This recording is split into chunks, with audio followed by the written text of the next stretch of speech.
Jain friends, मैं हूं आपका साथी भूतपूर्व सैनिक मनोज सिंह और आपके बीच में आज एक बहुत बड़ी बात रखना चाहता हूं। फ्रेंड्स, बिहार चुनाव संपन्न हो चुका है और साथ ही एमपी के उपचुनाव भी। अब 10 तारीख को रिजल्ट आने वाला है और आपकी जानकारी के लिए बता दूं कि ये रिजल्ट आप लोगों के लिए बहुत ही फायदेमंद होने वाला है। जो भी मेरे भाई बहन फौज की या सेना की तैयारी कर रहे हैं या किसी भी प्रकार की गवर्नमेंट जॉब की तैयारी कर रहे हैं, उनके लिए ये कैसे पूरी डिटेल से बताता हूँ आपको। इस बार क्या हुआ है, जैसे आपने देखा होगा प्राचीन काल में देवताओं और असुरों के बीच में समुद्र मंथन हुआ था, तो उसमें विष भी निकला, उसमें अमृत भी निकला, और जिसमें अमृत देवताओं के लिए निकला और जो विष निकला था असुरों के लिए वो भगवान शिव पी गए थे। लेकिन अभी भी समुद्र मंथन हुआ, वो कैसे वो बताता हूँ। ऐसे जैसे क्या हुआ कि फर्स्ट में इस बार जो बिहार में जो चुनाव हुआ था, उन्होंने बिल्कुल जनता की दुखती हुई नस पकड़ ली और वो नस थी बेरोजगारी की। आज इस बीमारी से पूरा भारत परेशान है, एक तो कोविड-19 की और दूसरा बेरोजगारी की।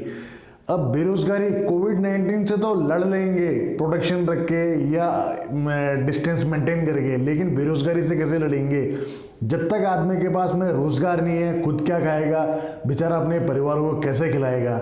और माँ बाप बच्चों को पढ़ाते इसलिए हैं, अच्छी शिक्षा इसलिए देते हैं ताकि बच्चा आगे चल के ग्रोथ करे और अच्छे उसको रोजगार के अवसर प्राप्त हों। लेकिन जो ये दौर चल रहा है, ये बड़ा बुरा दौर चल रहा है बेरोजगारी का। लेकिन इस चुनाव में बिल्कुल मेन पॉइंट पकड़ लिया है और वो है बेरोजगारी का। वो पकड़ा है तेजस्वी ने।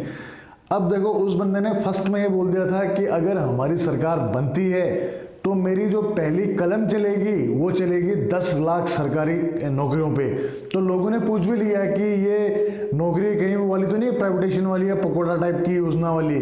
तो उन्होंने क्लियर कर लिया, नहीं 10 लाख रोजगार दूंगा और वो भी सरकारी।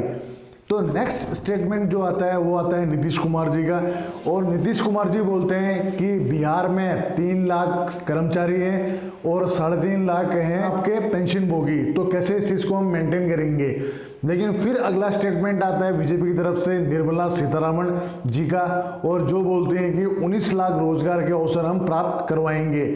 तो अब लोगों ने पूछा कि इसमें ये जो 19 लाख बोल रहे हैं सरकारी है या प्राइवेटेशन या पकोड़ा रोजगार योजना वाली है। मतलब जो पकोड़ा, मतलब मैं मोदी जी का बहुत बड़ा फैन हूँ, सिर्फ मोदी जी का। बाकी में जो वित्त मंत्री, मतलब मुझे इनका ना कार्यकाल ठीक लगता है, न इनकी नीतियाँ ठीक लगती है, न इससे पहले वाले वित्त मंत्री जी का मुझे कार्यकाल सही लगा। बहुत चीज़ें मुझे पसंद है और बहुत चीज़ें मुझे नहीं पसंद है। लेकिन आज जो मेन मुद्दा है वो है आपका बेरोजगारी का और रोजगार के अवसरों का, और जो वित्त मंत्रालय का, जिसमें कि बिल्कुल निर्मला सीतारमण जी, व्यक्तिगत में उनकी बहुत इज्जत करता हूं, लेकिन अगर कार्यप्रणाली की बात करें तो जब वो रक्षा मंत्री थी, न उनके काम से हम लोग संतुष्ट थे, न आज वित्त मंत्री बन चुकी हैं, न इसके काम से मैं क्या पूरा देश संतुष्ट नहीं है। आज हमारी जो जीडीपी है वो माइनस में जा चुकी है और हर चीज़ में बहाना मार दिया जाता है कोरोना का। तो सब जानते हो आप लोग, इसमें ज़्यादा फिर राजनीतिक हो जाएगा। मेन मुद्दे पर आ जाता हूँ। तो अब जो तेजस्वी ने बेरोजगारी की बात करी और रोजगार की बात करी, उसमें एक आस जग गई है। देखो अब नेता भी सोचने में मजबूर हो गए हैं कि अब अगला जब चुनाव किसी और राज्य को होगा तो अगर रोजगार नहीं देंगे तो जनता फिर सबक सिखाएगी, क्यों आपने रोजगार के लिए बोला और इसका मतलब आपने फिर जुमला मार दिया। तो अब जहां भी, चाहे किसी भी पार्टी से चुनाव प्रचार हो, अगली पार्टी जहां भी कहीं नेक्स्ट जो जहां अब चुनाव होंगे तो वहां नेता लोग जब भी अब वादे करेंगे तो जनता पूछना भी जानती है। सोशल मीडिया का हम बहुत बड़ा धन्यवाद करते हैं। सोशल मीडिया के माध्यम से आज लोग जागरूक हो सके हैं और अपनी बात कह सकते हैं। अगर रोजगार के अवसर नहीं दोगे तो यूट्यूब में तुरंत वीडियो भी बनेगी, और अगर आप किसी का अगर हक नहीं दोगे तो यूट्यूब क्या, सोशल मीडिया, कोई भी यूट्यूब हो, फेसबुक हो, हर किसी माध्यम से लोग आजकल अपनी आवाज़ उठाते हैं और ये एक बहुत अच्छा संकेत है।